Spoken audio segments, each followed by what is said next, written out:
Just 1 minute. You got it. Yep, let us know when you're ready. Okay, I'm ready.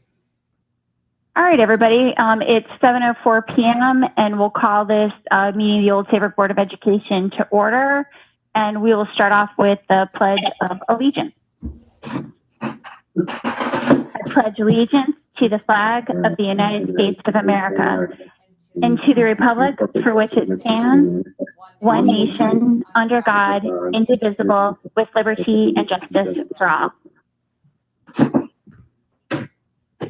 All right, and I just want to remind everybody to mute your lines if you're not talking. Thank you. And but of course, I'm going to ask you to unmute in a second anyway. The first item on the agenda is meeting minutes from our last special meeting on July 21st, and I'd like a motion to approve those minutes. So moved. Moved Alan. Seconded by Eileen, and all in favor, aye. Aye. Aye. Any opposed? Any abstentions? All right, so moved. So moving right into our first item for discussion is residency request. And Jan, I will hand this over to you. Yes, so we have 3 residency requests for folks who are moving into our community, but who have not yet closed on their homes. In all cases, they anticipated being here before the start of school, but as with everything else, COVID is sort of making everything much more difficult. So each of them is asking for permission to enroll their children in our schools for September 1st so they can begin with the other students. And each of them closes before the end of September. So I can handle these. I can talk about them all at once or separately, whatever you like. Yeah, so any questions from the board about these requests for Jan? And if you can unmute everybody, Trent, that'd be great. So this is Alan. Just a question for Jan. I see all 3 are planning to close in the month of September. If something untoward happens and they don't close, would we have to come back to the board and approve it, or is it a one-time and then do you make a judgment? So let's say it was delayed till October or beyond that for some strange reason. Yeah, I think you just vote on allowing them to enroll pending they're officially moving into the community. They know that they have to provide their own transportation for however long it takes. And obviously, if they don't move into the community a reasonable amount of time, then I would work out with them that they probably should be attending in the school district where they're living, because that's state law. Thanks, Jan. And they are, just so you know, they are grades 1 and 4 for one family, grade 1 for another family. The first family is moving in by September 15th, or that's the plan. Next family is September 24th. And that last family is a 3rd and 6th grader, September 11th. So it's exciting. We have some new families moving into our community. All coming to us and will register through the appropriate channels with transcripts from the sending schools. And I would need a vote on that. All right. So I think, Jan, because we didn't do this as a consent agenda, we have to do 3 individual votes. I think you're right. If I'm not mistaken. Yes. So other questions from the board before we put this to a vote? Jan, are they coming from other states? No, all of them are from within the state. One from Durham, one from Niantic, and one is from New York. New York. Yep. Okay, thanks. All right, so we're gonna do 3 individual votes, everybody. Since we've got these as 3 different line items, so we'll need 3 different motions and 3 different seconds. So we'll start out with the first one. Can I get a motion to approve the residency request number 1? So moved, Alan. Moved by Alan. Do we have a second? Second. Second by Cindy. All in favor? Aye. Aye. Aye. Any opposed? Any abstentions? So moved. All right, can I get a motion to approve the second residency request? So moved. Karen. Moved by Karen. Do I have a second? Second. Okay, I think there's 2 seconds there, but all good. All in favor? Aye. Aye. Aye. Any opposed? Any abstentions? So moved. And then I need a motion for the third and final residency request. So moved. Motion. Moved by Cindy. Sound like a second by Eileen. All in favor? Aye. Aye. Any opposed? Any abstentions? All right, so moved. That was Thank you. good. Thank you very much. I'll let those families know that how you voted tomorrow. Thanks, Jan. And just as an aside, Jan, and this is just me being curious, in general, how many new students do we have to the district this year? I don't have the full count on that. I know that at the high school, that's the school I did get the information from, and in a moment I will have that for you. We had 11 new registrations at the high school. And that's the information I have right now. We were just gathering all of that today because, as you might imagine, there are a lot of moving parts still. So we're still working on finalizing all of that. That's great. Yeah, I didn't expect you to know that right off the top of your head, Jan. I appreciate that. I was just more curious By the than end of anything. September, by the end of September, we should have all those numbers finalized. Excellent. All right. Well, thank you very much. Jen, quick question. So, I mean, along the same lines, do we know how many people were lost from 8th grade to 9th? Yeah, it was a very high number this year. I don't know where it is now, but back in June, it was about 14. Okay, Remember, thanks. that's a very big class. Right. It's one of our last big classes in the pipeline right now. We lost a few to marine science, a few to Xavier Mercy, and a few to the technical schools. They're pretty well divided up, but I haven't seen if those numbers held or changed at all over the summer.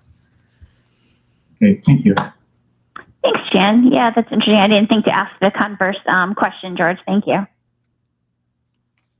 All right. So, Jan, you are up next with our strategic plan update.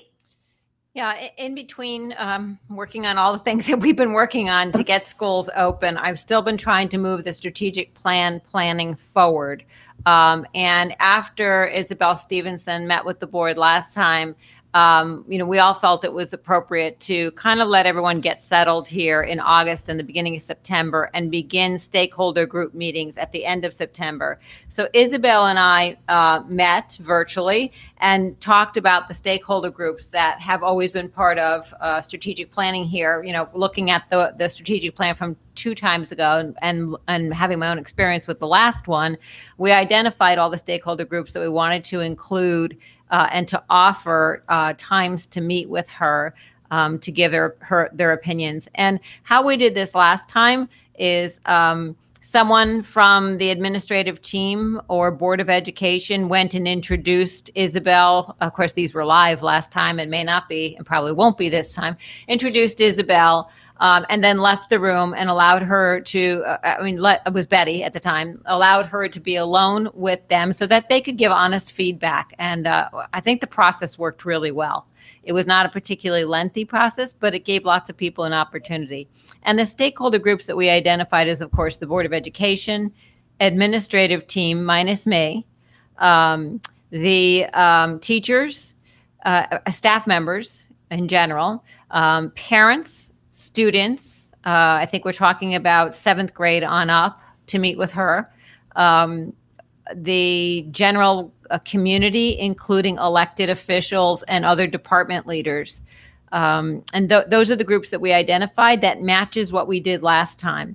So when I originally met with her, we were talking about when she should meet with the board, and she wanted to meet with the administrative team early on and sort of get, as the people who've been moving the strategic plan forward, kind of get what the boots on the ground looks like.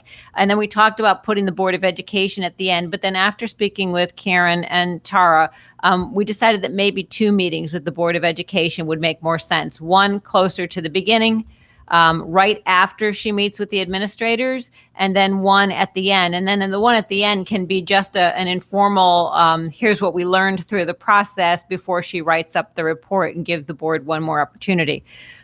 So given that we're talking about starting the third week in September, we should look for a date either within a board meeting, or if the board prefers, in a special board meeting, so that she can come meet with all of you. And then we'll find another date towards the end of the stakeholder group meetings for her to come meet with you again. So tonight, I'm just looking for your input. How would you like to structure that next meeting with Isabel? And then I'll probably finalize the schedule with her, the stakeholder group meeting schedule, and then we can talk about when to put one at the end with the board. Great. Trent, do you mind unmuting everybody and we can open it up for questions? All right, so I think that's everybody. So questions or comments from the board about whether we do the meeting with Isabel as like a special meeting, or whether we do it as, part of an agenda item on the board calendar, thoughts, questions? I'd rather do a special meeting, so that way it's a one-item agenda and people are alert and they're not bogged down with other items, because it's important. Yeah, no, I agree with you too, Eileen. Any thoughts about that, or anybody feel conversely that we shouldn't do it as a special meeting? Would you rather do it as part of an agenda item? My only thought was, at this point, we don't know how heavy an agenda what it would look like. So I agree that I think doing a separate meeting for this is a better idea. Yeah, I definitely concur. Other thoughts or comments? All right. Well, then I think, Jan, that makes sense.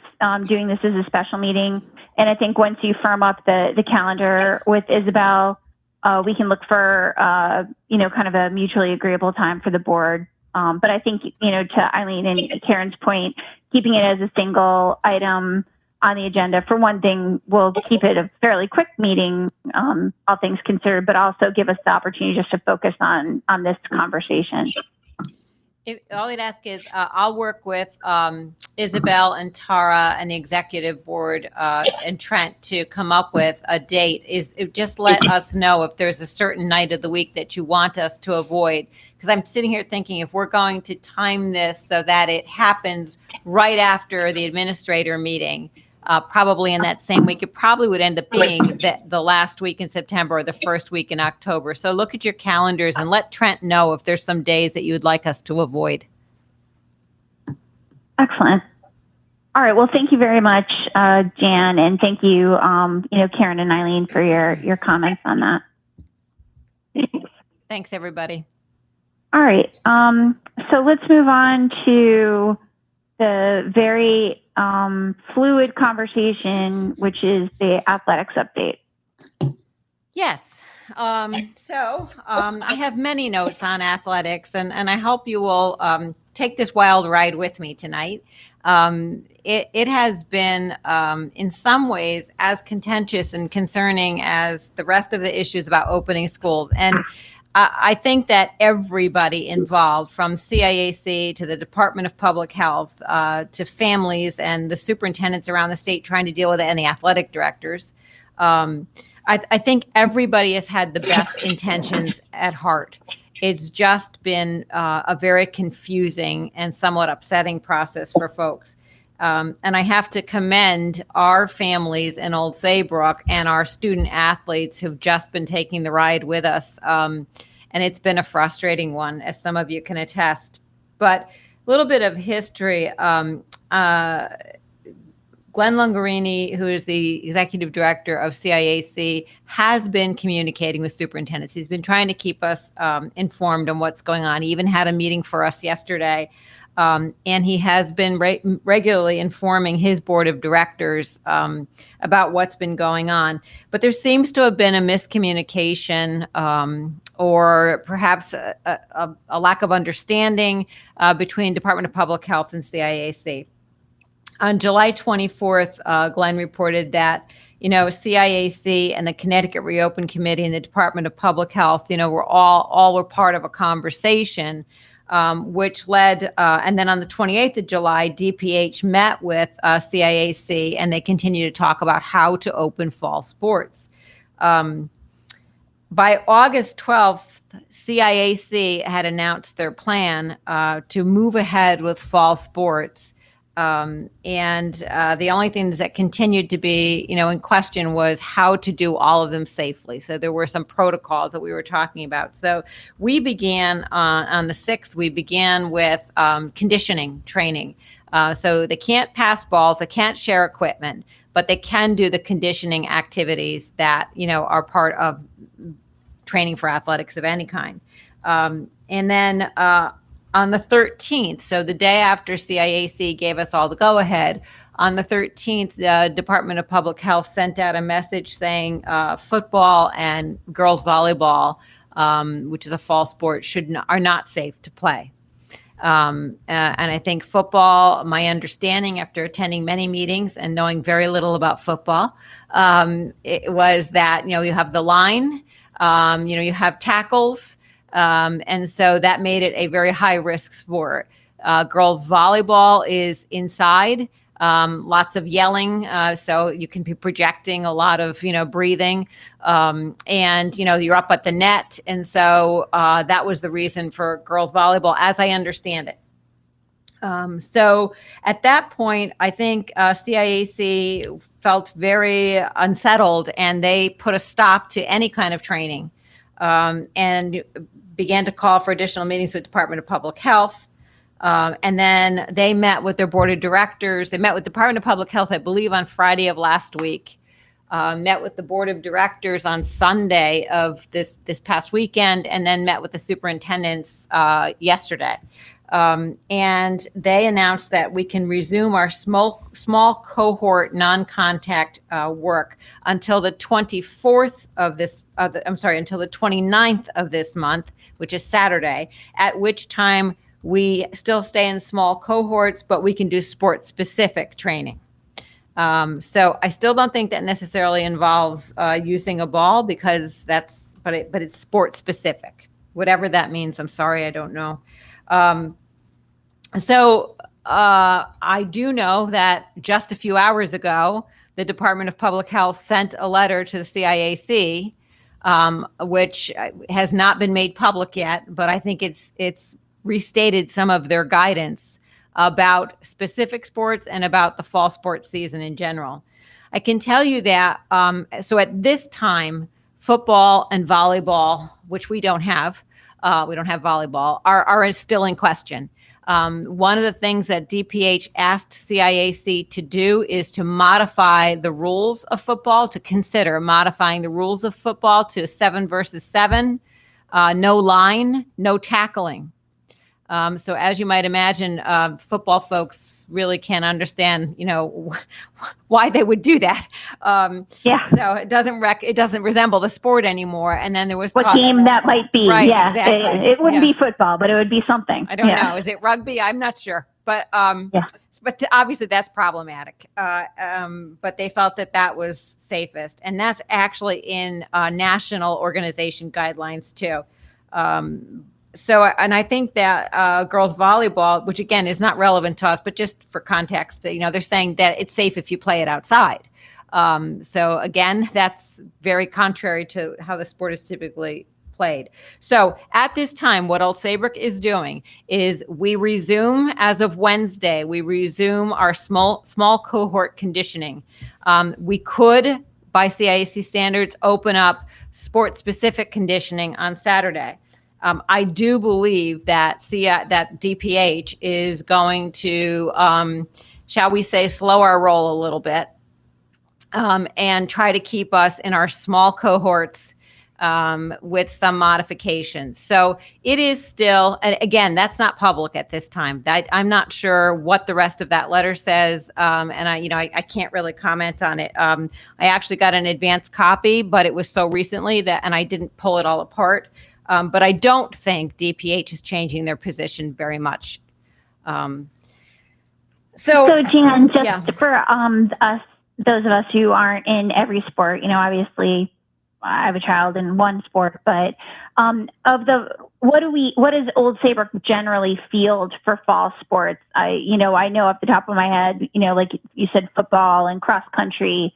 But what are the rest of our fall sports that would be, changed or, possibly impacted by any of the rules that CIAC comes out with? Cheerleading may be impacted. DPH doesn't want any, climbing or stacking of cheerleaders. They don't want them, shouting and yelling from the sidelines. So they would be very different from what they are now. There's no mention of impacting boys and girls soccer or field hockey that I'm aware of. So it's football and cheerleading that in Old Saybrook that would experience limitations at this point. Okay. Go ahead. I was just going to say, Trent, do you mind opening up everybody's lines so they can ask questions? Thank you. So questions, comments from the board in regard to athletics? This is George. Quick question. So we share football with Westbrook, right? Mm-hmm. So do we have coordination of efforts here? Or do they feel the same way, or how does that work? Yes, we've been able to stay together so far. We share football and cheerleading. So we've really been focusing on football because football was the one to start first, as they always are every year. So we have not had a conversation about cheerleading, but we will, and we'll have to move together. I think everybody, George, has taken a wait and see. I know I am not comfortable. If DPH comes right out and says, you shouldn't do this, I would not be comfortable going in a different direction. I can't imagine, I can't put words in their mouth, but I can't imagine Westbrook would be either. But yes, I have talked with the superintendent in Westbrook.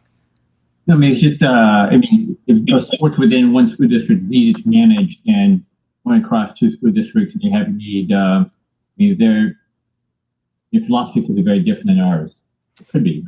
And in fact, and you're right. That's situation number one, is that we have these cohort teams, but we also have to worry about the superintendents, principals, and athletic directors in the region, because obviously if we decide to play a sport and no one else does, we don't have any games.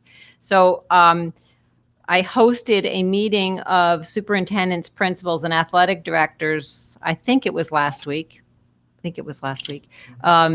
To talk about this, to see where everybody was. And everybody was willing to take a wait and see position in the hopes that DPH and CIAC will come together and give us a clear directive about everything from what to play, how to use locker rooms, and whether or not we should even allow fans in the stand. I know that the national organization right now is not recommending that we have fans beyond coaches, and when we get to phase 2, they open it up to the press, and only in phase 3 do you open it up to general fans. So that's everything is on the table. All of those decisions need to be made. Locker rooms, just to continue on a little bit, locker rooms, I think the recommendation has been that the visiting teams do not use locker rooms, that they come dressed for the event, and that they use the facility in a very limited way only. They're also, at this point, CIAC is not recommending starting any kind of games, competitions until October 1st. So whatever we do would be very abbreviated. And I think they were originally saying ending well before Thanksgiving. So the fall season looks like it would be abbreviated. Again, everything I say is right now, because as Tara said at the beginning, everything is so fluid. They don't want anything starting. I'm imagining they're talking about scrimmages or true practices for at least 2 weeks after the start of school. So I know CIAC right now is in the process of trying to figure out what does 2 weeks after the start of school mean, because for us it's September 1st, but you don't have to go very far down the road to find districts that aren't opening until well into September now. They've changed their start dates. So in general, I think what I would say is, one more thing, CIAC, when we asked Glenn Lungarini how CIAC would respond to whatever recommendations DPH made, he indicated that, CIAC will do what DPH tells them to do, but he also connected that to his concern that DPH may not be giving the same guidance to some of the private sports entities, the folks who run the lacrosse jamborees or the tournaments that are still happening in our state and in other states. And some of those cross not only counties, but they cross state lines. And I think that there's some frustration about the fact that those things continue when one could argue that, high school sports are safer because at least you're playing students in your own region. And that was already decided, is that we would stay within the shoreline to play games. We would not leave the shoreline region. So you're at least talking about, our county and slightly into New London County for our sports. So, tonight I was kind of hoping that we'd be at a point where I'd say to you, let's take a vote and support something. I'm afraid we're not quite there yet. And I'm hoping that maybe CIAC will have a response to DPH's letter that was sent to them. And then I'll know more about that tomorrow or certainly by Friday. And actually, to be fair, CIAC said they probably won't have the response before Friday. But I just want to get a sense from the board, given all this background, all this information, that DPH's concerns, which they have already publicly talked about, and of course, weighing that against our desire to have our kids be involved in sports and be involved in fitness and athletics, just a sense of where the board is. I will tell you something else that also seems to be off the table as an option. A number of superintendents were asking, why can't we do a 2-2-2 season? So 2 months of winter sports, 2 months of fall sports, and 2 months of spring sports starting in February. That was discouraged today on a Department of Public Health phone call and in a phone call yesterday talking to CIAC, and it has a lot to do with conditioning and playing for those athletes who are multi-season athletes.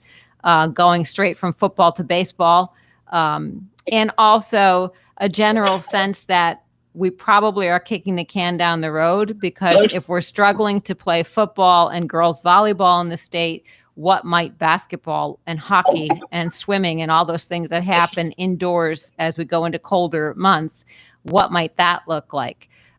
Furthermore, like hockey, we do have a few students. I'm not sure if we do this year, but we are still part of that hockey cooperative, and we do have students who swim.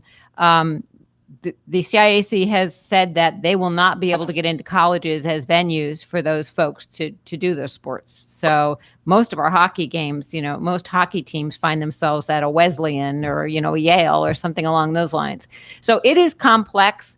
I don't envy the CIAC's position or DPH's, and quite frankly, I'm not enjoying being here either. So I'm looking for some thoughts from all of you about how, based on the information we have right now, recognizing that everything is fluid, what you're thinking Old Saybrook might want to consider. Thanks, Jan. So comments from the board? Jan, I just have a question. So hypothetically, we have a soccer player who becomes infected.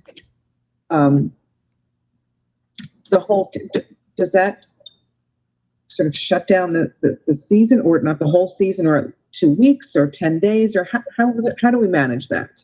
That part we do have pretty nailed down. Connecticut River Area Health District and Karen Vanderhorst and the whole team has been working on the process for identifying what happens in a situation like this. And first and foremost, we call the Connecticut River Area Health District and they walk us through it. But we have a flow chart for decision making. We have directive from the state of Connecticut, which you can find on the State Department of Education website, or I can send it to you if you're interested in it. It's called Addendum 5 to the plan, and it walks you through scenarios and it tells you exactly what to do in every situation.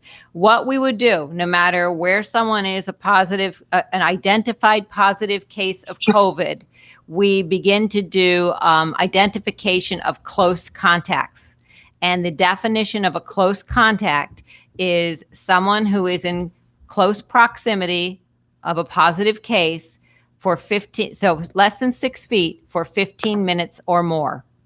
And all of those people then we would have to trace, determine how they're exposed. Were there any mitigating factors like masks, social distancing, hand washing, barriers of any kind in place? And then we would have to determine whether or not they were one of those close contacts. Again, we wouldn't do that alone. We'll do it with CRAD. And all of the close contacts would have to be quarantined. And so that could mean a coach, players. It could mean students in a classroom. And that, Karen, you're bringing up a question that is part of my thinking and my worry. I really want kids to play sports. And then I also worry if we open that up too widely, are we causing damage to our cohorting in our schools? And are we bringing the opportunity? But I think that CIAC's argument to counter that would be they're already playing in these large jamborees and these big events, and they're already exposed. There's more control if you're doing it at the local level. And I see both sides of that argument. Certainly kids are not wearing masks when they're engaging in sports. Yeah, I get, it could be a house of cards, it could not. It's going to be, we're dipping our toe in the water here. We just have to, I think, take it a day at a time. No easy answers here, Jan. No. So. This is George. I have a quick comment. Go ahead, George. So my thinking is that I don't think that the philosophy that would apply to sports should not be any less lenient, more lenient. I guess that's what I want. Sorry, the philosophy that applies to the sport should not be more lenient than what would apply to the school. And so, we're keeping a certain amount of restriction on the school level, then the sport should not be more lenient than that. It should be at least that, if not more, because, like you said, it is a contact sport. They're not wearing masks and so on. So, because the risk of bringing it back to the classroom is quite high. The school, the school's primary focus is just educate, right? Not to say that sport's not important, but if we jeopardize the education part, then the sake of sport, something is wrong.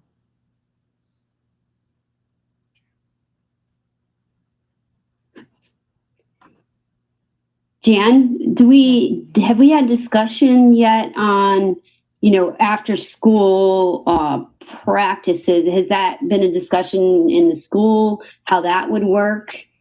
And then the other piece of that is if we did not have the sport, does that mean we don't pay the coaches? I'll start with your last question first. The memorandum of understanding with the teachers is that if we are closed down, then we would pay for any portion of an event of a season that took place. It doesn't speak specifically to this situation. I know that most of our fall coaches have been working with students. And I would like to honor, as much of the contract with them as possible. Football's been working with kids since August 6th.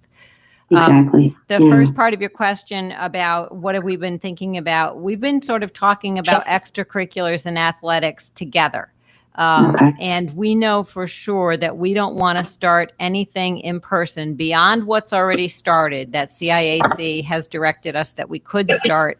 And that will resume this week with non-contact, small cohort, 10 students or less.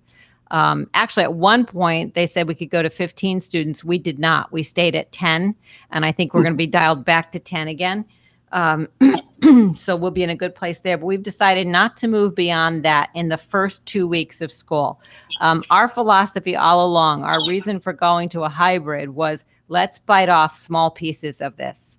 And so we've got the same philosophy with the extracurriculars. Nothing will start in person, including National Honor Society and drama clubs. That's all going to start after 2 weeks. They can get a Google Classroom set up and get all the kids' names on the list and just start getting organized, and maybe do some communication, but nothing big at first, at least 2 weeks. And I think that the number that CIAC is floating around for starting anything is maybe the 21st of September, anything beyond what they're doing now, and then nothing in competition until October 1st.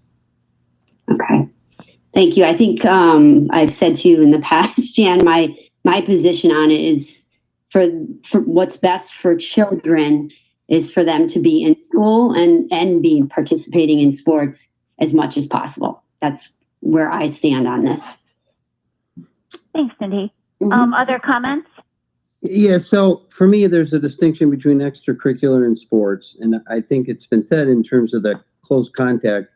Certainly football and, soccer is one of those where you're probably never going to have 15 minutes of close contact with someone, but all it takes is just going up for a head ball and with an opponent, and you're that close for a split section. The transmission, it doesn't take 15 minutes. It can happen quickly. So my concern is about sports. I think you couldn't avoid, certainly in soccer, close contact, being on the ground. So I look at the sports as a risk for the kids and, for the families and for teammates versus extracurricular. I mean, you can social distance in a room and, and even have it in the gymnasium or, the certain activities. But sports, I just think opens up a different level of risk. Alan, I'm glad you just brought that up. I forgot the other part of the definition to close contact. The other part of the definition is kind of gruesome, but it's obviously if someone spits, coughs, or somehow transmits right into your face, then that is obviously close contact, with or without, a mask. So obviously what you're describing with those sorts of interactions could certainly fit as close contact, even if it's for a second. I agree. And I agree. I mean, having kids at like field hockey, soccer, lacrosse. I mean, field hockey, there's a lot of contact, much like soccer. You're on top of each other. You're bumping into each other. It's a concern. I hate to just cancel all of our sports. It's an integral part of their experience. And again, I think we just have to be prepared that we very well may have to put a stop to some of these sports, but let's try it with all of the precautions that we're taking. I was wondering, Jan, if you had any additional information about, and I don't think CAIC has put anything out, but, for example, with soccer, instead of throw-ins, kicking the ball. So limiting the hand to face, the hand to ball contact. I haven't heard any kind of modifications like that, and I think that's unfortunate because I think they could take additional steps, and maybe they're doing that. They just haven't announced it yet. I've heard nothing about that, Alan. I agree with you. It's been very quiet about soccer, field hockey. I've heard nothing, and they've not been identified as either high or moderate risk sports. Yeah, and I would also say, the colleges sort of set a precedent already. They canceled all fall sports, and that was disheartening for sure. And I can't imagine our situation would be any different in a high school level versus a collegiate level. They've taken the precautions to cancel sports. So as much as I'm, a sports fan and enjoy reffing soccer and such, I think it just puts us at increased risk. So I'd be surprised if they don't come out with the health department and the CAIC deciding ultimately to cancel. That would be disappointing for everyone for sure. Yeah, I echo that, to Alan, and just, my own 2 cents on this. I'm obviously, a huge advocate, for the kids playing, and so heartbroken over, having to cancel spring, just because of the situation that we were in, obviously, being quarantined, we weren't going to be playing sports. And it seems like, I had such hopes personally that by the time we got here that we would be in a better place. But I do find some of the suggestions, from Department of Health, like we were saying before on football, is ridiculous. That isn't playing football. If you're not tackling somebody, you're not lining up on the line. That's the whole point of the game. Even with my limited knowledge, and I agree with you too, Alan, and with Karen, having played soccer myself in school, I'm pretty sure my teammate didn't get his leg broken just by tripping. It was, it's a heavy contact sport too, and it's which is what makes it fun. And same thing with field hockey. I know if you watch at all any of the Stanley Cup playoffs, where they have tried to limit checking, it's a real boring couple of periods. Honestly, it's been a real snooze fest. But you have seen too, on professional sports, where hockey, I think, has done an excellent job of trying to protect its players and the bubbles that they're in, where Major League Baseball hasn't done the same great job. It's hard to understand how at the local level we could be expected to put those kind of protocols into place. Especially from district to district, we don't have that kind of money. So I'm all for waiting and seeing what happens. I mean, I think if to your point earlier, Jan, obviously if the towns around us aren't playing, we're not going to have a season. And I think it's kind of a domino effect. I think if one person pulls out, it pulls the rug out from everybody else. So, I'm certainly willing to wait and see what CIAC has to say. I think the fact that they can't work together better with Department of Public Health and whoever's, fault that is, I don't know. But to come out with some consistent information for us is disappointing. I mean, we're educators, and we rely on them for this guidance. And, I think it's unfair to the students and the parents to be left dangling over it. But I don't think we as a district really have a choice but to wait it out. Go ahead. Do you have any thoughts about moving to the sport-specific training on Saturday, which is the timing as of right now? That's the way it's been defined right now.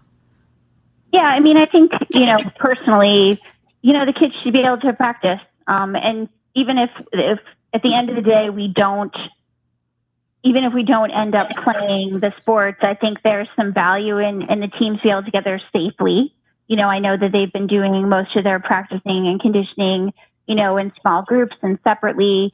And I would hate to pull the plug on that because to me, that seems like a low risk proposition to let everybody continue on, until we get better guidance. That's just my 2 cents, and I'm happy to hear everybody else's. I agree, Tara, that of moving forward as well. Kids need this in so many different ways, if we find out that we don't have teams to play against or things like, we can get creative about still allowing them to have an experience where they can have this physical outlet that kids need and have the camaraderie that they experience playing on a team. And in the spring, we did have carpet was pulled out from all of us, but we could understand it because of where we were at as a state. And we should actually be really proud of where we are as a state and how we were one of the first states to come out of all this mess. For me, that boggles my mind why we haven't moved forward more, but that's just me. And the damage that can be done to kids, I can't even begin to tell you. I just know already. So I'm in support of moving ahead as much as we possibly can. Okay. Other comments? Yeah, just a quick comment. Go ahead, Karen. So Jan, and so I'm not a parent any longer, so there may be these communications going out, but I would just encourage really comprehensive communications to families, so they are aware that, yes, we're moving forward, but there's that big but, and worst case scenario, sadly, could be a big spike, and we may have to stop and shut down athletics. Hopefully not. But I think if families understand that, we're doing everything we can and we're going forward, but there's always that worst case scenario, which hopefully won't happen, but just so nobody's sort of blindsided, Yeah. You said we have sports and we're not suddenly. So just Right. the communication piece is always critical. That's legitimate, Karen. Yeah, and absolutely, I completely agree with you. I think it's important, whatever we know, not that we know a lot, but to keep in touch with the parents and set appropriate expectations. Yeah, the pulse I've gotten from parents in town is they're willing to accept that and they want it badly for their children. Yeah, I have to imagine that. Given the option to let the kids play and not have spectators, I myself as a parent, I'd rather not go to the game to know my kids were able to, participate in something. So, I think if we get to the point where we have to make a call on that, Jan, obviously we'll cross the bridge when we get to it. Right. But, it seems like at this point it's too soon to really make any call on anything. We don't really know yet. If I felt comfortable putting a stake in the ground anywhere right now, to me, harder I know for people to think about, and we can talk about, can we get things live streamed or can we at least get games recorded? But for me, it's a little bit easier to pull the plug on fans than it is to make this more difficult decision about the athletic season. So I will continue to communicate with my fellow superintendents and the counterparts. High school principal will continue, and the athletic director will continue to communicate with his, and we'll continue to look for a final word that I hope will be matching between CIAC and DPH. Because if it's not, that puts us in a really difficult position. It obviously would be really difficult to go against the Department of Public Health, right? And any recommendation they made. I mean, that it seems reckless to do that. So I hope that that's not the situation that we're put in. But then again, I hoped that the state would give us clear direction on a lot of things. Living on hope. This is Eileen Baker. I'm not necessarily a sports person, but I know that on college campuses they also have pulled some sports on some of the significant, well-respected universities. And so it's not something that's uncommon. People are looking at it not only for high school, but they're making decisions on a college level too for field hockey and all sorts of things. I have a cousin who's coach at Haverford, and so, they're not having any students come back and they're not doing sports. Yeah, I think that's pretty common. Eileen, you're right, at the college level. As far as I know, I think, the football season's done at the college level and, not quite. Cindy, there's still some schools playing. Yes, Julia's school, Clemson, it will be playing. The FCC is playing, yes. Yeah. Really? A couple the conferences. FCC. Yeah. Oh, no kidding. I wasn't sure which conferences are still playing, but and I know it's impacting some of our local students. And it's very interesting because some of those schools are in the states where the numbers are the absolute worst. So, and I think that's all of our struggle with this whole health pandemic, this pandemic issue, is that it seems that science would be cut and dry, right? But obviously, we don't have as much experience with this sort of thing as we would like to have had to understand it. I mean, they're still alluding to 1918 for their sort of their baseline. We've just never experienced anything like this. So the people that were used to having the answers and being able to use a chart to explain what to do don't have the answers.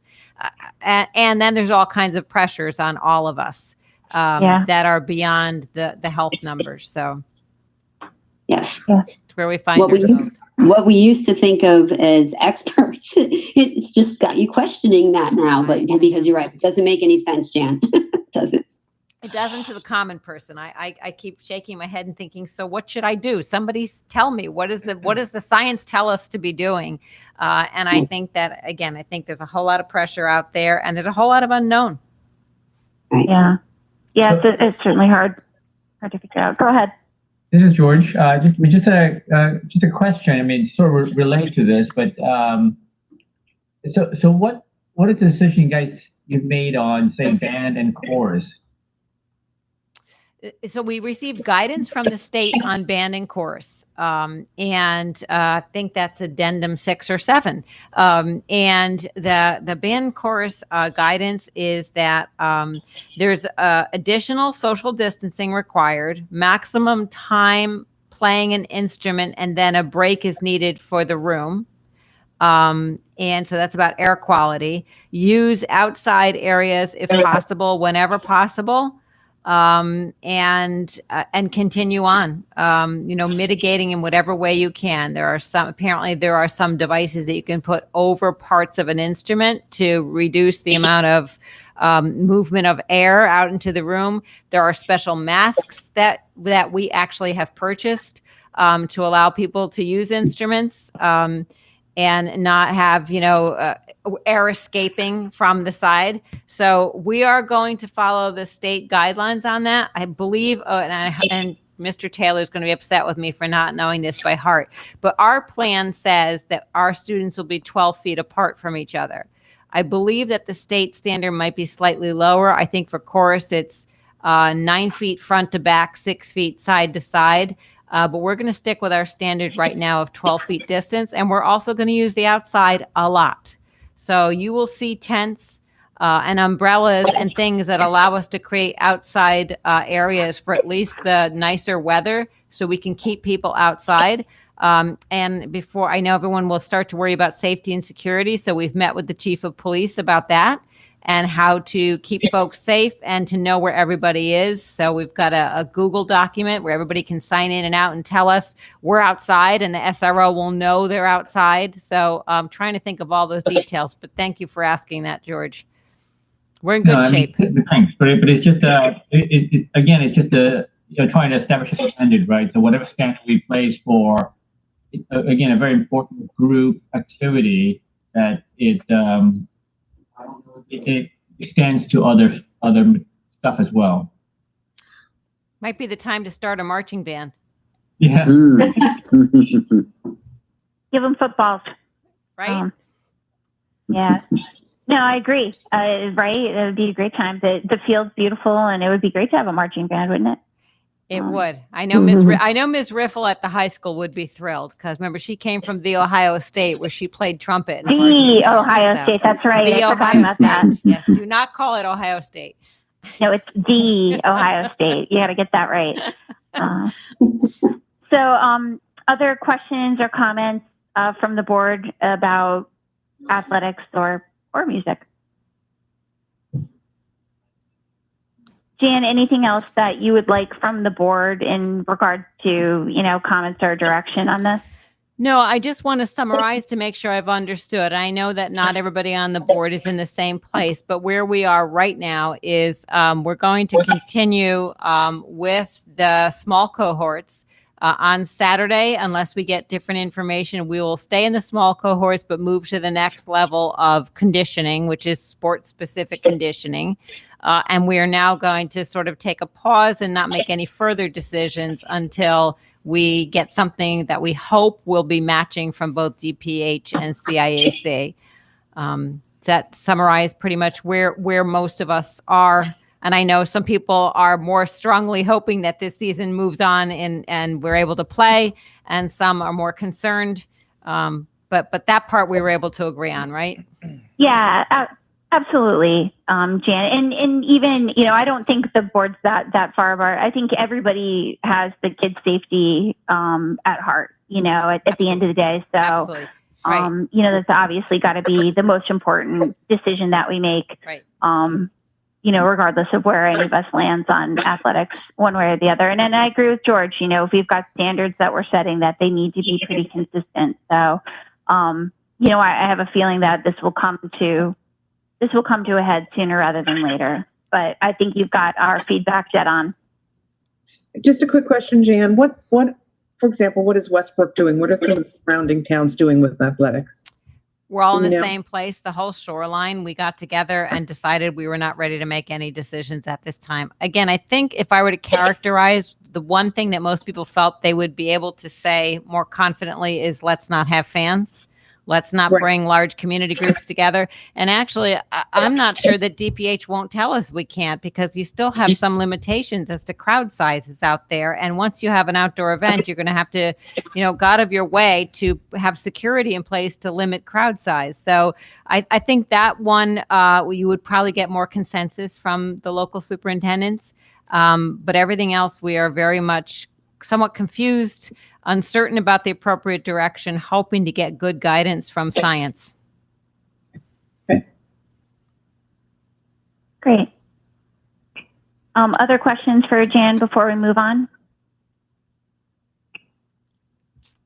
Thank All you. right, good. Well, thank you all for a good discussion. Yes, and thank you. And I hope you know that you're all concerned about the safety and the well-being and the mental and physical health of our students. I honestly think that everybody in this conversation is. And I think it's just a question of, competing bests here, what's best to do, and concern about people's physical health as well as their mental health. I mean, this is Georgia. I think, you mentioned science a couple of times. I think the problem right now is at this point, it's no longer whether it's based on science or not. I think it's really just public perception. And unfortunately, it's public perception at what's going on around the country. I agree with Cindy completely, right? The numbers in Connecticut are fantastic. And it can't, the next place it's going to go is zero. I don't think we can get to zero before vaccine. And so it's not going to get any better than this. But the public perception of what's going on here, California, Georgia, and so on, is what drives it. And people have very different perceptions. And once you have different perceptions, it's a lost cause. It's very tough. That is true, George. Definitely. Yeah, that's absolutely true. And sadly, it's the lead story in every news program every night, unless we have a hurricane. So, it's your power's out. That's the lead story. I missed so that one, but you know power. why I missed that one. 7 days with no power. I think that does not help. I do think that breeds fear, and it's frustrating to me because it's our parents and our students and our staff that are the victims of that. That's where the fear is resting. Yeah. Exactly. Yeah, I feel bad for everybody, honestly. Thank you for your help. Let's move on to our last topic, which is our update on our plan to reopen our schools.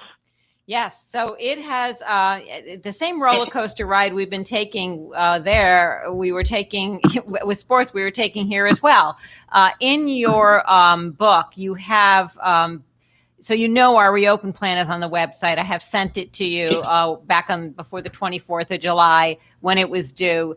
And we have an additional document in your notebook that is important to the conversation we're having earlier about identifying positive cases of COVID in our school communities and how we would go about that. There is a flow chart there that explains to you how we would go about that. It's the only new document that was put into your notebook, I think, today. Convocation schedule. Also. Oh, and the convocation schedule. Okay, thank you. So I just want, again, to sort of review it. We made the decision to go with a full opening plan because we had no choice. We were told we were going with a full opening plan. And so we submitted that plan on the 24th, and we knew we would do our very best to make it work. But honestly, there was some trepidation about that, and not just from those of us trying to execute the plan, but also those who would be in the classroom, both families and students. When we did and staff, when we did our survey back in June, our initial survey, there was a significant amount of anxiety. About 30% were saying they didn't intend to come back to school. A very large percentage, no, I'm sorry, that's not true. It was more like 16% were certain they weren't coming back to school. A very large percentage of unknown wanted to see the plan and how it would be implemented. And some were very certain that they were coming back no matter what. On the 27th, July 27th, the governor then granted permission for hybrids. And I think a lot of that came from the fact that there were some districts telling them they simply couldn't be open. And so I think that in general, a number of groups kind of pushed for the issue. And I think some communities said that they wouldn't be able to meet the goal of being fully open, and perhaps a hybrid was a better choice than a full closing. And by July 30th, we decided to go hybrid. And why do we do that? Again, our survey results kind of indicated that there was fear out there. We felt, we knew that there were staff members that were concerned about coming back. We knew that we were facing a number of COVID-related labor exceptions. So ADA allows a certain amount of opportunity for folks not to return to the building to work. FML Plus, the COVID FML also did. And then EPSILA, which is the 8 hours of additional paid leave beyond time that they already have accrued, that would allow them to have leave for various reasons, caring for themselves under a mandatory quarantine, caring for others under a quarantine, taking care of children for whom they, couldn't put in school because their schools were closed down. So the region, many of us in the region ended up going with a temporary hybrid with a plan to go to full open sometime in October. Some as late as the end of October, some the first week in October. We went with the first week in October.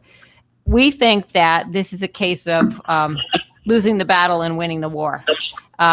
There's a little more comfort about coming back this way.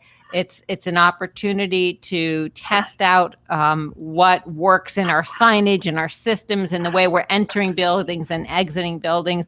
And we've changed everything. We've looked at every system, everything we do, from how we serve food. That has been changed. There's a video on it coming out tomorrow. How we enter our buildings, how we exit our buildings, how we get on and off buses, how we walk through halls, how we sit in classrooms, how we use bathrooms. Where we eat, how we eat, everything, the playgrounds, everything has been touched. Everything has been changed.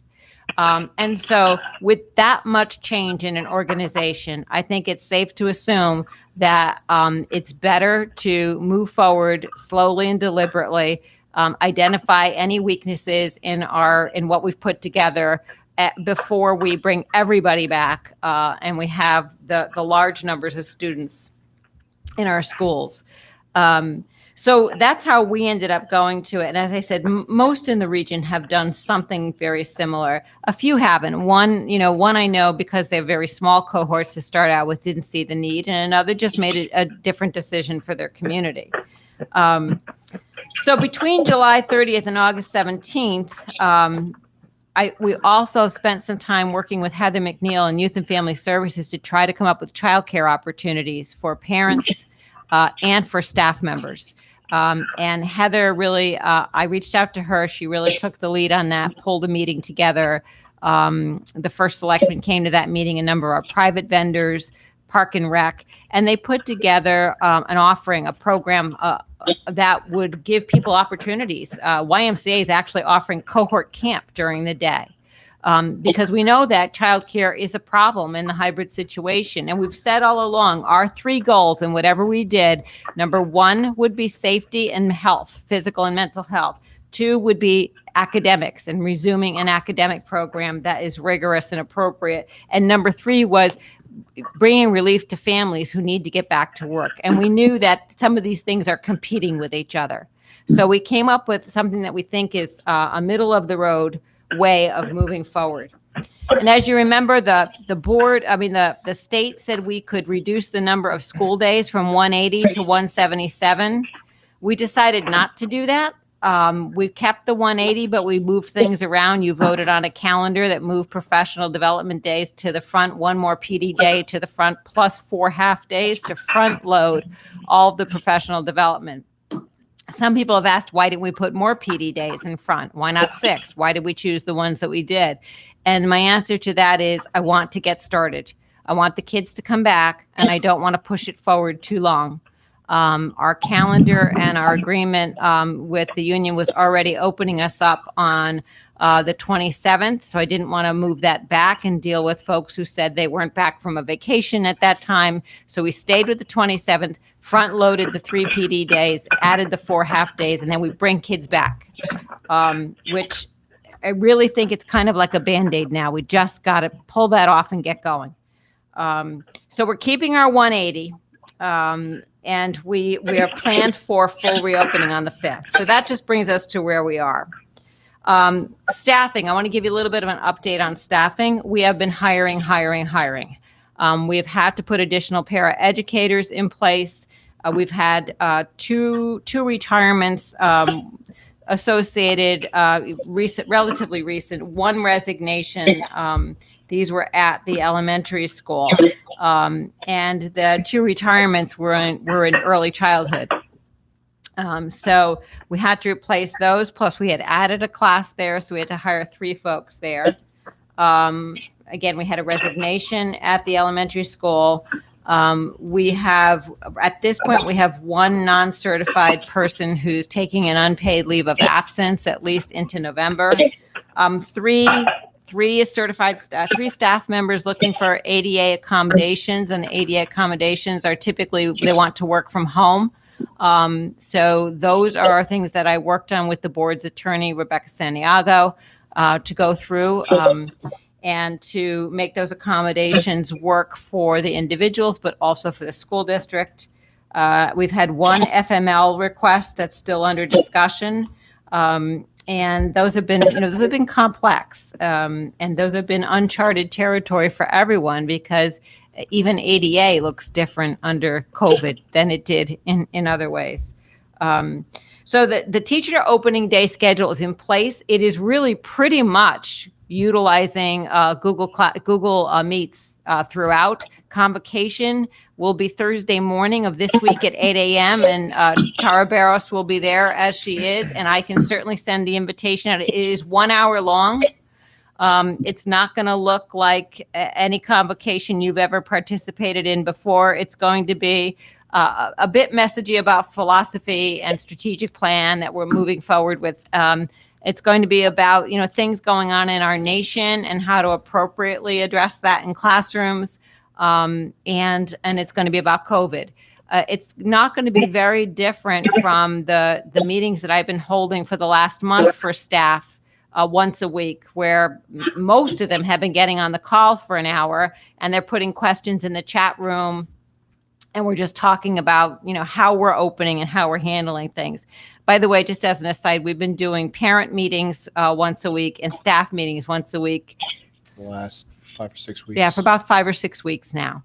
And I think that, talk about communication, Karen, you were talking about communication. I think that has had a really good effect and impact to the people. videos, your weekly update videos. Right. And then, of course, we've been just sending out weekly update videos, which you can find on our website. Again, very well viewed. Hundreds of people are viewing them. Thousands. Trent's very proud. Thousands. They're his artwork, so he's very proud. He does come in and say, "Oh, this video beat the last one." So so they're being utilized, and that was the intent, is to keep people engaged, to give them an opportunity to ask questions, and to give them a place to be heard. And convocation is going to look like that this year. That's it, 1 hour, and then off they go, because they have a lot of professional development to do. Cindy was talking before the meeting started about what that's like. It is, we're reinventing all of it. And so there's a lot of training to be done, from technology to socio-emotional concerns of students and staff, rapport building. And my message has been, spend those first 2 weeks connecting with kids. Because those connections will be very important if we find ourselves in a shutdown situation again. Our classrooms are going to look like very different from what they looked like last spring. The Google Classroom is the basic classroom, so that whether a child is home because his parents have temporarily chosen to keep him or her home, or home because it's the hybrid schedule for those first few weeks, or in the classroom, everything is in the Google Classroom. And students can participate, and they will participate for about 50% of the instructional day, which was the state's recommendation for what was appropriate, rather than having students at home sitting in front of a computer screen all day, every day. It's 50%. So 50% synchronous, teachers teaching, small group working, students working together. Some are at home, some are in the classroom. And then 50% work has been assigned. It's in the Google Classroom, and it's more independent work. So all of that was negotiated with the teachers union. That took some time too, but we were able to get to that point. And now, of course, teachers are struggling to get really good at that quickly. I've got to get the final number. We're still pulling that together, but right now we're up to about 92 children staying home temporarily. That includes early childhood. So the early childhood folks are the ones that were, we had about 5 or 6 immediately say that they were not going to enroll their children. They were going to unenroll their children. And now we've got another 5 or so who are saying for now they're going to stay home. They want to revisit it. They've asked for their seats to be held until October in most cases. We have a number who have withdrawn altogether, mostly to choose homeschooling. And I haven't explored the whys with those folks. Most of them haven't come through me immediately. But I would imagine, I'm wondering if those aren't the people who had said that under no circumstances would they be returning their children to school. And so I think that public opinion is everywhere. It's everywhere from it's not safe to come back to school and we're not coming to please let's hurry up and get everybody back and everything in between. And I think it has a lot to do with the personal experiences that they've had at this time with COVID. So we're still finalizing total enrollment. We're still finalizing all of those numbers. We had a discussion about it at DLT today, and administrators were sending me updated information this afternoon. And Pamela Storty has a pretty comprehensive Excel spreadsheet that just needs to be cleaned up now to get that information. First 4 days, starting Tuesday through Friday next week, are cohort 1 on Tuesday, Wednesday, cohort 2 on Thursday, Friday, and those are half days, no lunch served. The following week is another 4-day week because of Labor Day. Same thing, same cohorts, but this time lunch is served and those are full days. And then that third week, everything is in full. So those first few hot days when because we can't have fans blowing into the rooms anymore. The CDC and the health department do not recommend that. So the only way we can cool those rooms is we can use box fans pointed out of the room, outside, so as an exhaust. We've increased, worked with HVAC to increase airflow to 15% intake from the outside to blow, to kind of bring clean air through. And some places we've put up HEPA filters to clean air regularly as well. So we have put in layers of mitigating opportunities that together, no one of them is worth much by itself, but together is going to make a big difference. As I said, our rooms are hot. We don't really have air conditioning in any of our buildings, although we do have some in rooms, some of the rooms. And so we think that this is the best way to get started. We're ramping it up. And so no activities for the first few weeks, then ramp that up, so slowly ramp us up to a full level. I think that psychologically that makes people feel safer. I was talking to one of you and saying, I witnessed that right here with our own office staff. We were closed down. We reopened in cohorts, and then we used a particular day. It was right after 4th of July. We said everybody in, and we got used to it. And we identified things about signage that didn't work, or the way we were using the kitchen needed to be modified. And it was very helpful. It allowed people to have a voice in the process. And at the end, I think we eased into the battle and ended up winning that war. And that kind of brings us to where we are now. I'm just mentioning, I know you know all this. I've sent many emails and you've been privy to the plans and all, but I thought it was important for us to talk tonight and give you an opportunity to ask questions. That flow chart that's in your folder, that was sent out by CRAD, but I think it was originally created by Ledgelight. So For a second, Jan. Can you hear me now? Yeah. Yep. Okay. So I was saying that along with that decision-making flow chart and Addendum 5 from the state, which walks us through scenarios, if we have folks who are sick, either presumed cases or symptomatic or even asymptomatic and exposed, we have a flow chart for how to go through all of it.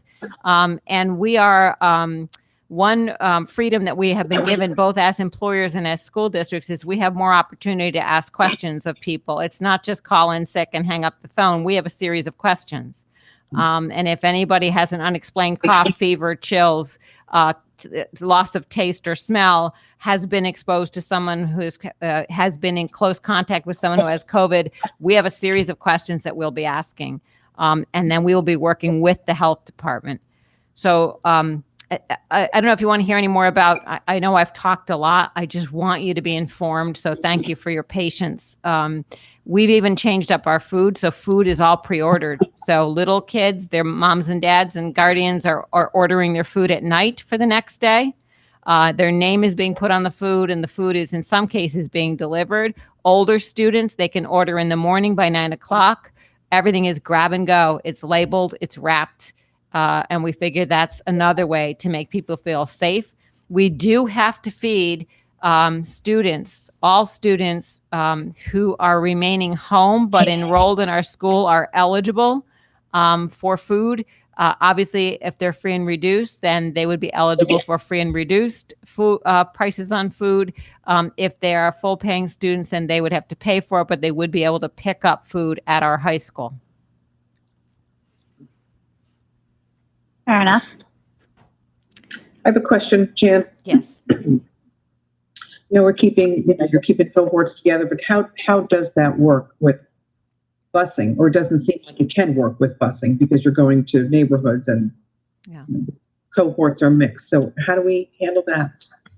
So students will be in multiple cohorts. They have a bus cohort, they have a classroom cohort. Some places they'll have an extracurricular or sports cohort. So those will be multiple and different exposures. But each of those, we will, within the cohorts, you limit the risk. So on the buses, especially in these first days when less than 40% of our parents are planning to use the bus, and then only half of those students will be on the bus, we will put them in separate seats. We will distance them so that they are not sitting with each other. And then the bus is cleaned between each run. And so that the next students who sit there will sit on a disinfected seat. So we're limiting it. Plus, they all have to wear masks. And so there's a lot of limitation of exposure there. Cohorts do a couple of things. They allow us to limit the number of people that someone who may turn up positive is exposed to, and they allow us to contact trace. So a series of questions that we ask if someone calls in sick, my child won't be in, he has the following symptoms, and those are COVID-like symptoms. We will then ask what bus, when was the last time he was in school, what classroom, a series of questions. Has he been wearing his mask? So that we know just how far we need to go in identifying others. And then, of course, and I know parents were asking this question, Karen, what happens if my child is exposed to someone? If that child is a close contact, then the parents would be notified that your child may have been exposed. Obviously, we can't give names. We're still can't violate FERPA. But, we would be able to tell parents that much. So with cold and flu season coming up, so if a parent calls in a sick kid and they have cold symptoms, which really is part of the, COVID symptoms. Right. So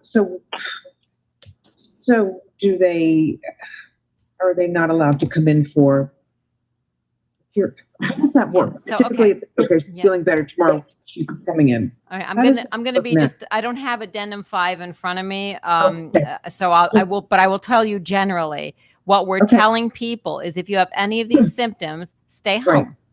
If you're running a fever, you're right. Right now, as the doctor of the Department of Public Health has said on 2 meetings I've been with her, they're doing Tuesday morning meetings for superintendents. Right now, our numbers are so low that if somebody has a fever or a cough, it is most likely not COVID. Right. But they have a fever or a cough and probably should not come to school. And so we're asking parents to check students in the morning, check their temperature, ask them how they're feeling. Do that, how your child looks when he or she doesn't look well. Moms always know. And so we're asking them to do that kind of an assessment and then elect to please keep children home if they're showing any symptoms of concern. And no, we do not go automatically to COVID. Those symptoms would not necessarily, we would encourage that person to seek medical advice. We would ask the question, have you or your child been exposed to someone with COVID recently?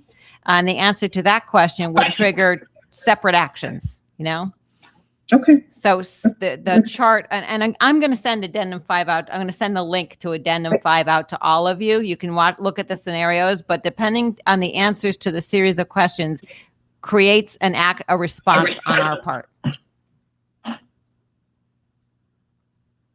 Other questions for Jan? And thank you for the thorough update, Jan. Jan, can you hear me? Yep, go ahead, Eileen. Thanks. So can you tell us who's retiring? Marcia Rosenthal and Jeannie Mead. Wow, those are big hits. Yeah, lots of years of experience. And not wanting to get COVID. If a teacher is sick, what do? They just take it from their sick time? There are multiple opportunities, Eileen. It depends. Are they quarantining? Are they sick? Are they caring for someone who's sick? So there are multiple leave opportunities because of COVID, and not all of them use their sick time. This is George. Mm-hmm. George? So, outstanding update, and like you said, we need to start, right? And so just see what happens. And you have a plan in place, which is, it's a sound plan, and it's going to work. But for it to work, it has to be, everybody needs to be rowing the same way. I guess, do you have a sense that the faculty is all speaking the same voice? Because we don't, then that's going to create more apprehension. And so I'm just trying to get a sense of whether, the teachers all feel the same way, or they're going to, most likely probably won't all feel the same way, but at least they'll try to act as if they do. Yes. Yeah, I think that we have a couple of things working in our favor. I think for the most part, obviously we have a very educated staff. They understand the risks here. And they understand that if we want to keep schools open and continue to work at the profession we've chosen, that we've got to be very conservative in the way we approach all of the rules about mask wearing and social distancing. I think there also is a certain amount of fear in many staff members and families that will, I think, create very prudent behavior. People are very watchful and concerned, and they want their area cleaned up, and they want their masks.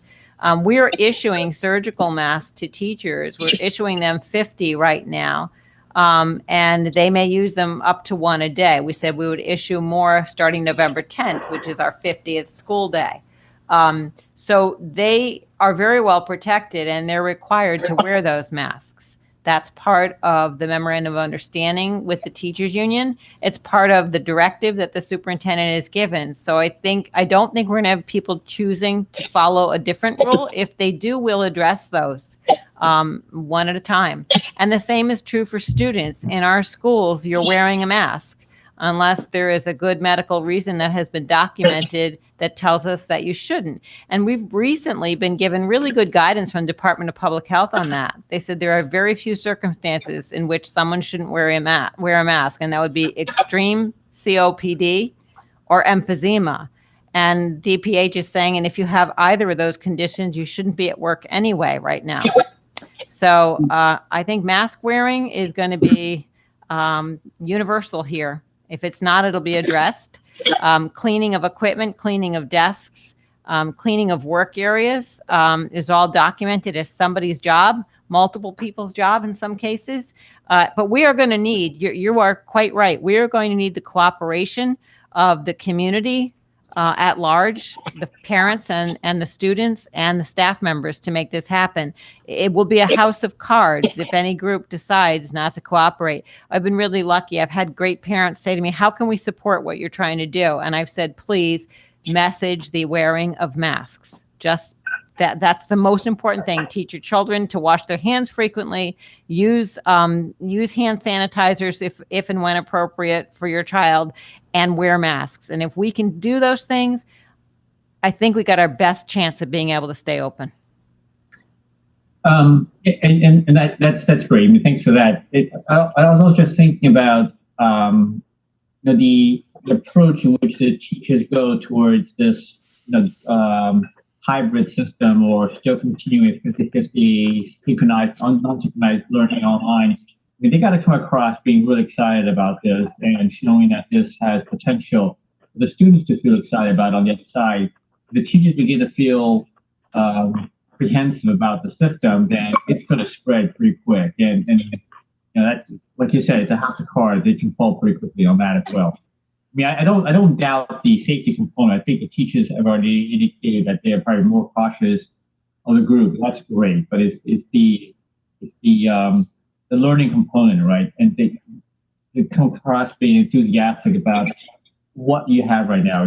We've got lemons, and they try to make the best out of it, right? So it's just that, as opposed to just say, forget it, right? Right. George, thank you for saying that, because that's a good reminder for me and the administrative team as well. We're so bogged down in the details of putting this plan together and all the complexities. You're right. It's time to get up and be the cheerleaders now for all the hard work and all the systems that have been put in place. Thank you for the message. Janet, Cindy, a question for you. Have there been reassignments of teachers that need to do full virtual for kids? And the other question is, with people that are doing virtual, are they required to do the virtual from in school, or is there an option there?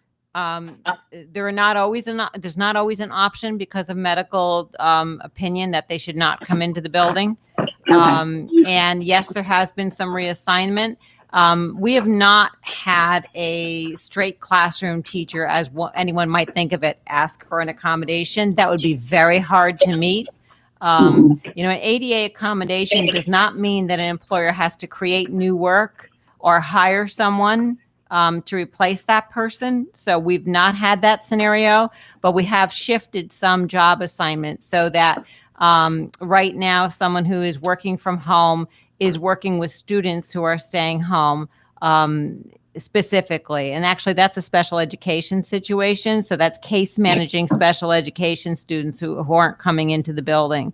All of these ADA requests have been managed on a short-term way right now, because obviously, as we've been at the theme of the evening, actually the theme of the summer is flexibility.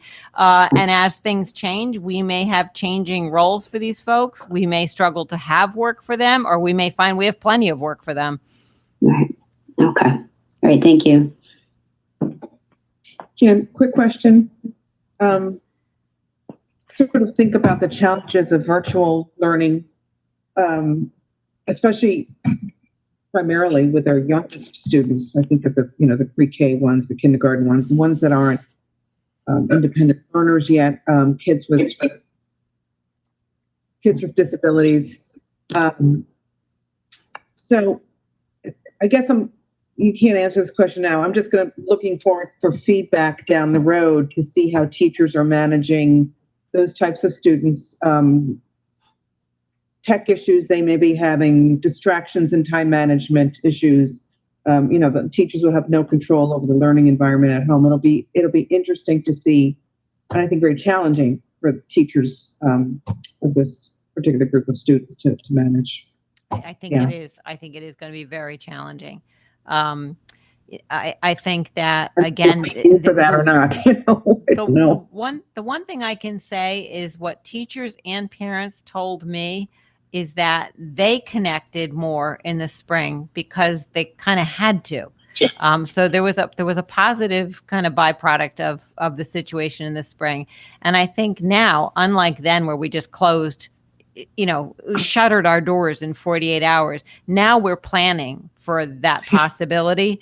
And we are going to train students and teachers are going to train students too, in how to use the platforms that we have to the best of their ability. This summer, a group of students worked with me. It was a great opportunity for me to stay connected to kids, and they created a survey which they sent out to students at the high school and the incoming freshmen, including the incoming freshmen, about what did and what didn't work last spring. And then we turned the results of that over to Amity and her professional development team, and they incorporated some training in the professional development the first days based on the results of that survey. So little things like where to post assignments in a Google Classroom so that we all know where to look for them, and how to communicate using the Google Classroom in a way that made sense. How much time did you want with your teachers? Do you want more synchronous time or less synchronous time? So all of those things were incorporated into the conversations that we had with the teachers union about what we wanted in for the amount of synchronous time and in the professional development. So we're hoping that we're getting out in front of those issues and addressing them to the best of our ability. How about kids with social and emotional needs, anxiety issues, the general mental health concern that we talk so much about? Is there a specifically to address that? What ways that we can decrease the stress that students may be feeling? Some students may be feeling. Yeah. So in the opening days, there is professional development on that subject. We also just had a number of teachers log on to work with a speaker, Ben Taylor, about how to best connect with kids in this setting. Again, to be proactive and trying to stay connected with them, to be connected so we can help them. And then Mark Brackett training, the Yale training was made available through a generous grant for all teachers in the state, and we can be involved in that training. And so that's an opportunity for all of our staff as well. So there's going to be, if you look at those first few days, which you said you put in the notebook, right, Trent? If you look at the first few days of training and you look at the themes of each day, you can see safety, security, academics, socio-emotional health. All of those goals that we set are really identified in the professional development opportunities in those first few days. Thank you. And Karen, I can just kind of dovetail on that a little bit just because I'm doing it, that when a child does have the IEP, we're being allowed some flexibility to really meet their needs and not even just looking at that 50-50. There may be different ways of doing that. They may need more time, with a person, or they may need it to be chunked out differently because they can't pay attention for the full 30 minutes. So there's lots of talk about flexibility and working directly with the families on coming up with what works best for that kid. So it is a huge undertaking, but especially when the numbers are there, and then a lot of them are home, and you're trying to work with them. So it's not easy, but I think to George's point too, that having a really good attitude about it and really making it, letting those children know how much we miss them and how much they mean to us, and that we can do this, and really not getting bogged down and overwhelmed by fear. I think that's, anybody who watches TV at all or watches anything, fear is that thing that just keeps building and building and building. And our kids need our help with that now more than ever. Yeah. If I could just add to that, thank you, Cindy. We do have some of our students coming in 4 days, some of our special education students that we felt would be best served coming in more days, even in the hybrid. We also are looking at our 18 to 21 transition group, and we have an opportunity that we might have to seize on pretty quickly to use a facility for now in Old Lyme, no charge. For that particular group of students to start the year at least, and go over there with a teacher where they can do some life skills work, to have a facility that is particularly outfitted for that. And that happened to be a room that Old Lyme had this year. And so we may seize that opportunity as well. Well, that's great. That's great. So Jan, Eileen Baker. I just wanted to, applaud you for working with the students to have them develop their own survey and then actually have it then incorporated into professional development, because that's where the rubber meets the road. That's where the feedback comes from. And that's where this district can be made stronger by their impact. And if teachers feel that it's reasonable. Second question is, for the elementary students, are they, the art and music, are they coming into the classrooms or are children going out? Yes. So at this time in the elementary school, the specials teachers will be coming into the classroom on most days. Okay. That I thought. Yeah. Mhm. We're trying to keep students from having to move around the building too much. Exactly. Okay. Thanks so much. You're welcome. Other questions or comments for Jan? So Jan, quick question about the facility you found for the 18 to 21 in Old Lyme. Is that in their school or is it a different facility? It's in an Lime Public Schools building. Huh. Yeah, they have a program. They did not have students this year at this time, and so this was an opportunity that the PPS director there and Kathy by here began to talk about, and then the superintendent and I talked about it last week. And while it's not official yet, it's really looking like that's the way we're going to start the year and see how it goes. This is almost like the beginning of a sharing program then. Yeah, it could be. Right now, it happens to be an Old Saybrook program that will be housed over there, Right. but it could end up being another shared program. Absolutely. Nice. Awesome. That's great. Other questions or comments for Jan? Can I have a question about the MOU that was written for the teachers? Yep. So was that written by, I guess, who wrote that, I guess, the question? It was written originally, the original draft, which looks very different from the final draft, was written by CEA at a higher level than even the local level. And then through a series of negotiations, it looks like the final product. So I would say it's a joint effort. And Rebecca Santiago, of course, weighed in on, as the board's attorney, weighed in on and made suggestions for language. No, I mean, it's very well done. I mean, it's very detailed. And, I just want to commend whoever wrote this. That did a nice job. Yeah, a group effort, I would say. It really was, Rebecca and me and our local union president and the CEA attorney for OSCA. And clearly the teachers were okay with the end result. Yeah, they voted on it.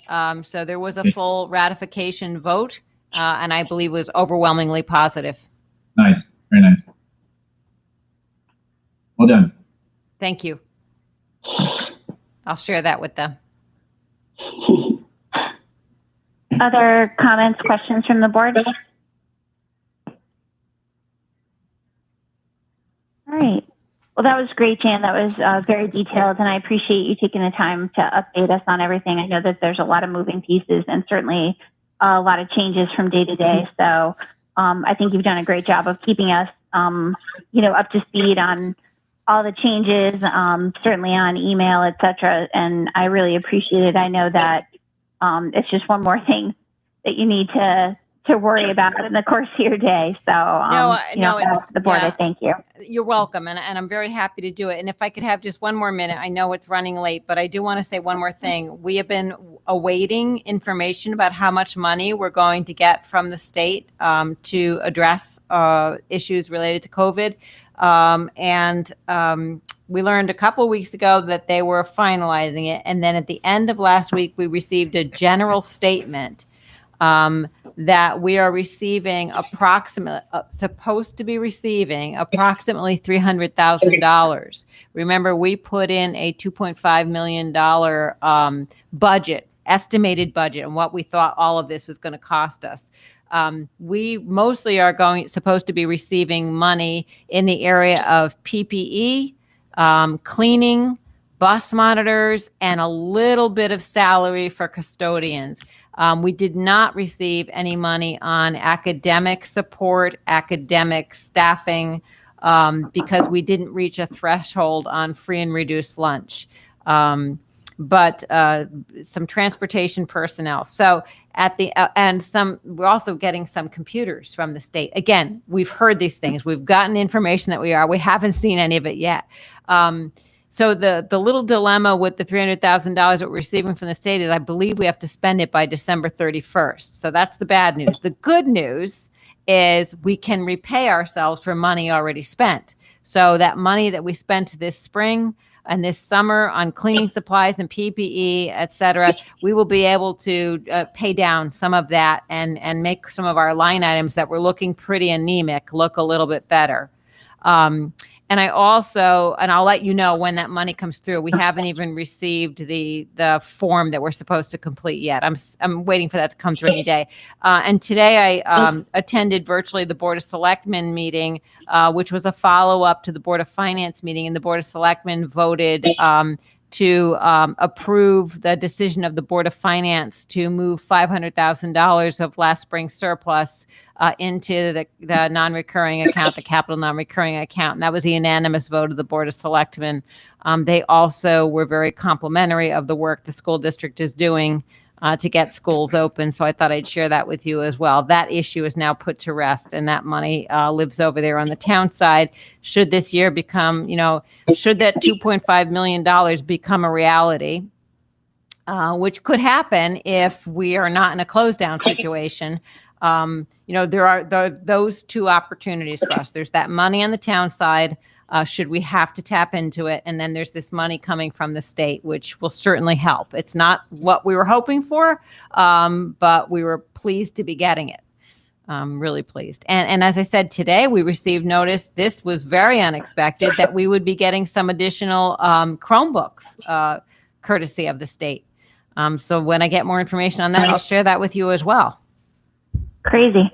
Yeah. And Jan, from that Board of Finance meeting, if the district needs funds for something, that needs to go run by the Board of Finance, right? Yes. So the money that lives over on the town side that's earmarked for us, we have to go through the Board of Finance process to request that money. Yep. And what it's used for. Yes. Yeah, that's what I thought. Thanks. Great. Well, that's good news, Jan. I mean, it's nice to hear some positive news. Yes. From that perspective, from the state, it's like positive state news. That's fantastic.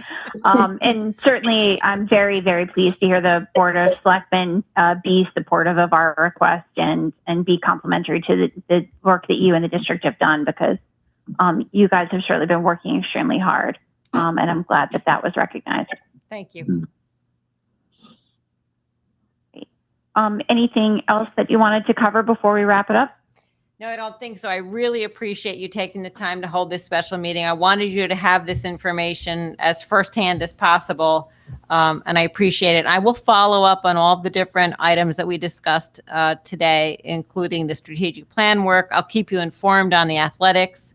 We'll send an invitation to convocation, no pressure. And as I say, I'm almost embarrassed to invite you because it's going to be so nuts and bolts this year. And it's really just a continuation of a conversation we've been having with the staff for the last 5 or 6 weeks. But of course, you're welcome. And Tara will welcome the staff back on your behalf. So we'll get on top of all these things, and we are going to get started, and we need to get started. I'm actually dying to get started. I just want this to happen. That's great. That's great. Thank you for the updates, Jan. Yeah, thank you. Great job, And I Jan. just wanted to give a big kudos to Kathy Bai for being really proactive in ordering masks that have a window in it for children that are deaf and hard of hearing in the district. And she was really ahead of the game. Yes. Yeah. Actually, yeah, the team has been amazing. They really have been amazing. I couldn't even start to list all the things they've thought of to do that are so important. Yep. Very early on, which is great. Yep. Yeah, fantastic. School starts in 2 days. Well, the teachers come back in 2 Teachers 2 days. days, and then the kids come back Tuesday, and we are off. Right. And you know what? We just have to get in and get back, and we will be fine. Yeah. Wear your masks. All right. So with that, What about I'll give you guys a reminder that we've got our next Board of Ed meeting is the 8th at this point, September 8th. And I'll be sending you all out a note. I spent some time talking to Rebecca over the summer about our meeting schedule and about us meeting in person versus online. And so I'll give you guys all an update on that. It's likely that the September 8th meeting and the second September meeting will both continue to be online since the school district will be in a hybrid model. But I'll send you guys all out kind of what I learned about the rules around our meetings and the challenges that we kind of face. But I hope to see us all back together in person starting in October. And that'll be a relief. Just personally. I'll God second bless that. technology. God bless technology. But obviously we'll continue to have a WebEx opportunity for those of you who may not feel comfortable meeting in person. But I'll get that out to you guys hopefully before the end of the week for your questions and comments. And with that, All right, Chair, quick question about sure. If we don't go back online, what's the policy on attendance by the community?